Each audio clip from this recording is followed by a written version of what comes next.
Já pensou que a sua vida pode ser como uma sinfonia? A ideia hoje é justamente essa. A gente vai mergulhar numa metodologia para se tornar um maestro da própria vida e conseguir, sabe, orquestrar toda a complexidade do mundo de hoje. Essa pergunta aqui é o ponto central para muita gente de alta performance, né? Por fora parece que está tudo sob controle, decisões de milhões, liderança, tudo no lugar. Mas e por dentro? Naquele silêncio da própria mente? É lá que a desordem, muitas vezes, insiste em ficar. Pois é, essa dissonância, essa sensação de caos interno, é como o som de uma orquestra cheia de músicos incríveis, super talentosos, mas sem ninguém no pódio para unificar o som, para dar uma direção, sabe? Beleza. Então vamos fundo nisso. Como é que essa orquestra interna meio desafinada aparece no nosso dia a dia? E os sintomas? Bom, eles são bem familiares para muita gente. Sabe aquela ansiedade que simplesmente brota do nada? Ou aqueles padrões emocionais que se repetem e machucam de novo e de novo? E aqueles momentos cruciais em que parece que uma força invisível sabota a sua melhor decisão? Pois é, isso tudo é a prova clara daquela desconexão entre a fachada de sucesso e a turbulência que rola por dentro. E a abordagem que a gente está vendo hoje vem de um lugar bem único. É o trabalho do Guilherme Hübner, que junta a profundidade da psicanálise, os insights mais recentes da neurociência e a estrutura da música e da gestão. Tudo isso para criar uma metodologia realmente inovadora para lidar com esse caos. Tá, mas e aí? Por onde a gente começa a organizar essa orquestra? Bom, o primeiro passo é simples. A gente precisa entender a música que está sendo tocada, ou seja, olhar para a partitura da nossa própria vida.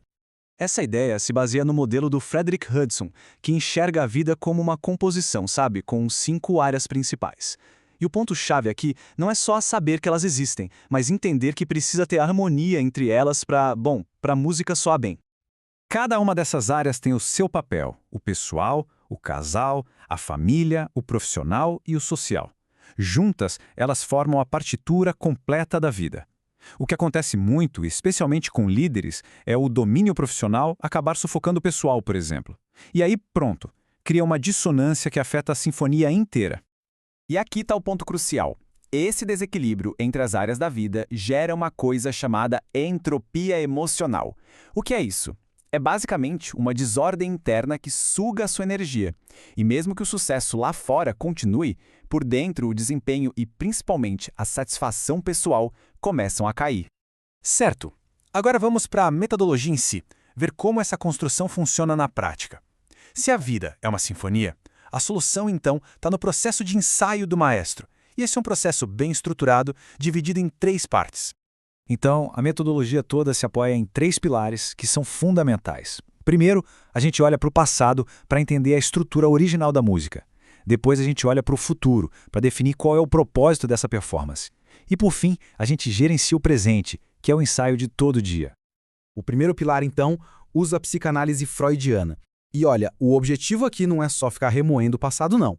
A ideia é mapear aqueles padrões inconscientes, sabe? Aquelas melodias escondidas que ficam se repetindo em todas as áreas da vida. É como traduzir os ecos de traumas, de repetições, em uma linguagem clara, algo que a gente consiga entender e, finalmente, trabalhar. Já o segundo pilar foca lá na frente, no futuro. Ele usa a logoterapia para ajudar a definir um propósito maior. Pensa bem, depois que você entende a música que veio do passado, precisa saber por que ela está sendo tocada, né? Qual é o destino harmonioso que cada uma daquelas 5 áreas da vida deve servir. No fundo, qual é o grande sentido dessa sinfonia? E chegamos ao terceiro pilar, o processo, o aqui e agora. É a parte prática. Ele usa ferramentas da neurociência aplicada e da gestão para fazer uma ponte, para conectar o inconsciente que a gente analisou lá no primeiro passo com as decisões conscientes do dia a dia. É nesse momento que a harmonia começa a ser praticada de verdade, ativamente, e aquela entropia emocional começa a diminuir. E isso é interessante. A pesquisa acadêmica do Hübner sobre ensaios musicais mostra exatamente isso. O trabalho de um maestro é um ciclo rigoroso de verificar, corrigir e validar. Gerenciar a nossa mente exige essa mesma prática constante, sabe? De ir ajustando a performance, garantindo que a execução está alinhada com a partitura e, claro, com o propósito. E com tudo isso, a gente chega no grande resultado de todo esse processo.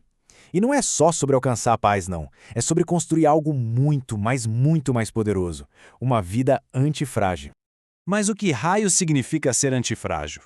Pensa assim, não é só sobre resistir ao caos. Isso, na verdade, é um estado de fragilidade.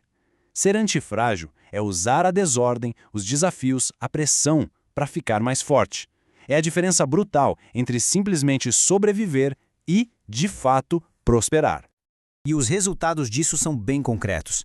A gente está falando de um equilíbrio emocional profundo, que vem de dentro e não depende das circunstâncias lá fora. O poder de decisão é restaurado, agora livre daquelas sabotagens inconscientes. O objetivo final é ter uma mente que finalmente esteja à altura do talento e da capacidade de execução que a pessoa já tem. É como Freud disse, uma cura pelo amor, mas aqui sustentada por método e muito rigor. E essa frase, para mim, resume perfeitamente a promessa de toda essa metodologia. Líderes de alta performance já têm o talento. O que eles merecem é um estado mental interno que esteja no mesmo nível desse potencial todo. E no final, a gente fica com essa pergunta. Se a vida é mesmo uma orquestra só esperando por um maestro, a questão que fica é: quem está pronto para assumir o pódio e reger a própria sinfonia?